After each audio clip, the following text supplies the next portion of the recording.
Hey, what's up guys? My name is Gene, I'm JAXTWIN, and on this channel we talk tech. In today's video, we're going to be talking about the iPhone 12 and my thoughts about it.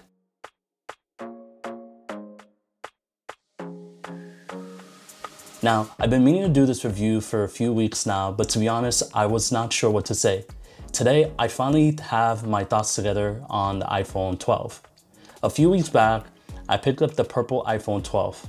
Now, this video itself is not going to be a spec for spec full review, but just some of my thoughts after using the iPhone 12, 12 Pro, and 12 mini. What immediately drew my eyes at the store was the color options that this came in.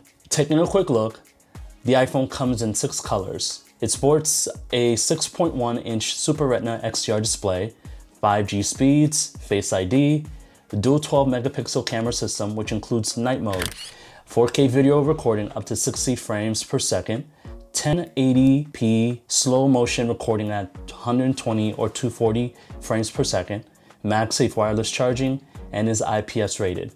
So I wanted to talk a little bit about some of the things that I like and some of the things that I did not like in the phone.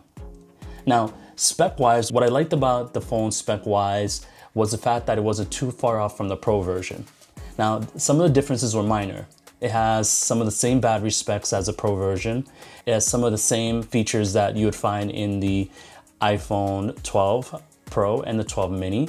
All in all, I find most of the features were just cherries on top. Now, another bonus of this phone, which I should have mentioned before, was the fact that it is more affordable. Now, the iPhone itself comes at $200 cheaper than its Pro version. The other thing I wanted to mention was the fact that the phone felt extremely comfortable in the hand.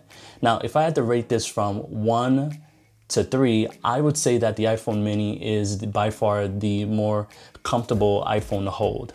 Now, second, I would rate the iPhone 12 as the most comfortable of the three to hold. And then finally, I would rate the iPhone 12 Pro Max as the last, and partly because of the size difference. Now, what I don't like, the starting capacity is 64 gigabytes, which should not be a standard, especially for a phone at this price. But this makes a lot of sense for Apple and a lot of sense for some consumers. Some people actually don't have a need for it, believe it or not. Now, this also furthers Apple's iCloud storage options a bit more. Now, the other thing I actually don't like about this phone is that it comes with no charging brick. Apple. Now, all in all, I had a blast using the phone. I do think that when you are going to be shopping for an iPhone, I do think that this actually hits the sweet spot for many consumers. Now, you've got the Pro version, which would be tailored to professionals, not necessarily professionals, but people who want to pay for the high-end and the high-end features. And then you have the iPhone mini, which caters to a very unique group of people.